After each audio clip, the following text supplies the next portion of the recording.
అన్ని వర్గాల వారికి సంబంధించి అంటే విద్యార్థులు, గృహిణులు, ఉద్యోగస్తులు, వ్యాపారస్తులు, సినీ రాజకీయ రంగాల వారు, అలాగే విదేశాలకు ప్రయాణం చేస్తున్నటువంటి వాళ్ళు, వీరందరికీ సంబంధించి ఈ మే 15 నుంచి నెలాఖరు వరకు కూడా ఇప్పటి వరకు మనం ఎప్పుడు కూడా మాస ఫలితాలు చెప్పుకుంటూ వచ్చాం. కానీ ఈ 15 రోజుల గురించి ఇంత విశేషంగా ఎందుకు చెప్తున్నారు అంటే, ఈ 15 రోజులు అంటే మే 15వ తారీఖు నుండి 12 రోజుల పాటు సరస్వతి నది పుష్కరాలు జరుగుతున్నాయి. అయితే మనందరికీ ఏంటంటే పుష్కరాలు 12 సంవత్సరాలకు ఒకసారి వస్తాయి, బాగానే ఉంది. ఎందుకు 12 సంవత్సరాలకు ఒకసారి వస్తాయంటే, ప్రతి నదికి ఒక రాశి ఉంటుంది. ఆ రాశి వారికి ఈ యొక్క నది అనుసంధానమై ఉంటుంది. కాబట్టి మనకు 12 రాసులు 12 రాసులు కాబట్టి సంవత్సరానికి ఒక నదికి సంబంధించినటువంటివి పుష్కరాలు ఏదో రూపకంగా జరుగుతూ ఈ యొక్క 12 రాసుల వారికి కూడా ఒక్కొక్క నది పుష్కరాలు సంభావితం అనుసంధానం అయి ఉంటాయి. దాంట్లో మిథున రాశి వారికి సంబంధించి ప్రత్యేకంగా, అలాగే అష్టమ, అర్ధాష్టమ శని ప్రభావాలతో ఇబ్బంది పడుతున్నారు. అర్ధాష్టమ శనికి ఈ మిథున రాశి వాళ్ళు ఇబ్బంది పడుతూ ఉన్నారు. తులా, వృశ్చిక రాశుల వాళ్ళు అష్టమ శని ప్రభావం వల్ల ఇబ్బంది పడుతూ ఉన్నారు. అలాగే ఏలిన నాటి శని ప్రభావం వలన ఆల్రెడీ గడిచిపోయినటువంటి కుంభ, మకర, మీన రాశుల వారు ఇలా ఇబ్బంది పడుతూ ఉన్నారు. అలాగే మేషరాశి వారికి ఈ యొక్క ఏలినాటి శని ప్రభావం రాబోతుంది. కాబట్టి ఈ శనిగ్రహ ప్రభావం వలన ఇబ్బందులు పడుతూ ఉన్నారు. అలాగే ఈ సరస్వతి పుష్కరాలలో ఎందుకండి మేము సరస్వతి పుష్కరాలు ఏ పుష్కరానికైనా వెళ్ళి ఎందుకు చేయాలి అని అడిగితే, సరస్వతీదేవి పుష్కరాలే కాదండి, ఏ పుష్కరాల్లో అయినా సరే మన పితృదేవతలకు ఏమైనా తర్పణాలు విడిచిపెట్టినా, పిండ ప్రదానాలు చేసినా, ప్రత్యేకంగా పితృదోషాలుంటే అవన్నీ కూడా పోతాయి.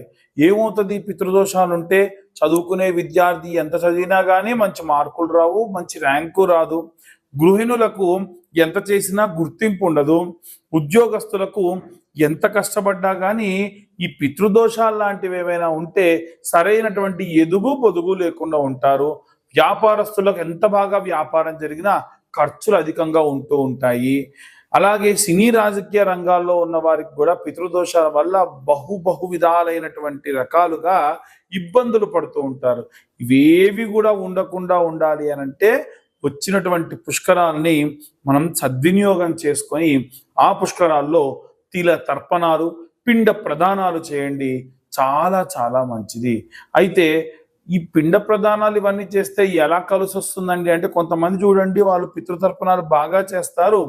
ఏంటయ్యా మీకు ఇంత డబ్బు ఉంది, ఇంత బాగా కలిసి, మా పెద్దలు చేసిన పుణ్యం అండి అంటారు. అవునా?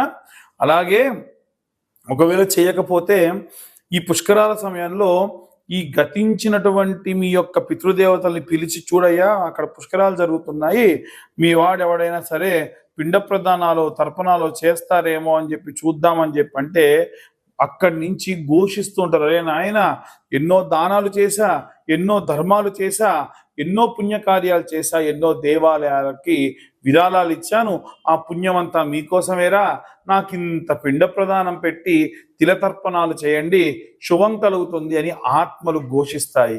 అలా చేయడం వలన ఖచ్చితంగా వారు చేసిన పుణ్యమంతా కూడా మీకు లభిస్తుంది. అన్ని సమస్యలు తీరుతాయి. సంతానం లేని వారికి సంతానము, పిల్లలు బాగా ఏజ్ అయిపోయి పెళ్ళిళ్ళు కాని వాళ్ళకు పెళ్ళిళ్ళు అవుతాయి. ఇంకా ఎన్నో రకాలైనటువంటి రైతులు, చేతి వృత్తులు, కుల వృత్తులు చేసుకునే వారు కూడా వారికి సజావుగా భూమి అంతా కూడా సమృద్ధిగా ఉంటుంది. ఈ ఏలినాటి శని ప్రభావం కూడా పోవాలి అని అంటే వచ్చేటువంటి ఈ యొక్క వైశాఖ అమావాస్య రోజున ప్రత్యేకంగా శని జయంతి, ఆ రోజున తిలాహోమాలు కానీ తైలాభిషేకాలు కానీ ఆచరించండి. శనికి సంబంధించినటువంటివి చేయండి. ఎందుకంటే 6 నుంచి 7 రాసుల వాళ్ళు ఏదో రకంగా శనిగ్రహం వల్ల ఇబ్బంది పడుతూ ఉన్నారు. వీరందరి ఇబ్బంది పోవాలి అనంటే ఈ ఉన్నటువంటి ఈ శని జయంతిని సద్వినియోగం చేసుకొని తిలాహోమాలు, తైలాభిషేకాలు చేయించుకోవడం మంచిది. కాబట్టి ఈ తిలాహోమము, తైలాభిషేకానికి కలిపి 116 మాత్రమే ఛార్జ్ చేయడం జరుగుతుంది. ఇవి వీలైతే ఈ యొక్క హైదరాబాద్ కొత్తపేటలో కానీ బడంగపేటలో కానీ తిల తైలాభిషేక హవనములు ఆచరింప చేయాలనేటువంటి సంకల్పం ఉంది. ఇందులో పాల్గొనదలిచిన వారు కింద ఉన్న నెంబర్కి కాల్ చేసి ఖచ్చితంగా పూజలో పాల్గొనదలిచిన వారు మాత్రమే రండి. నేను ఫోన్ చేసి మా గోత్రనామాలు ఇస్తామండి అని అంటే చెయ్యొచ్చు, కానీ అంత సద్వినియోగపరచుకోవడం మాత్రం కుదరదు.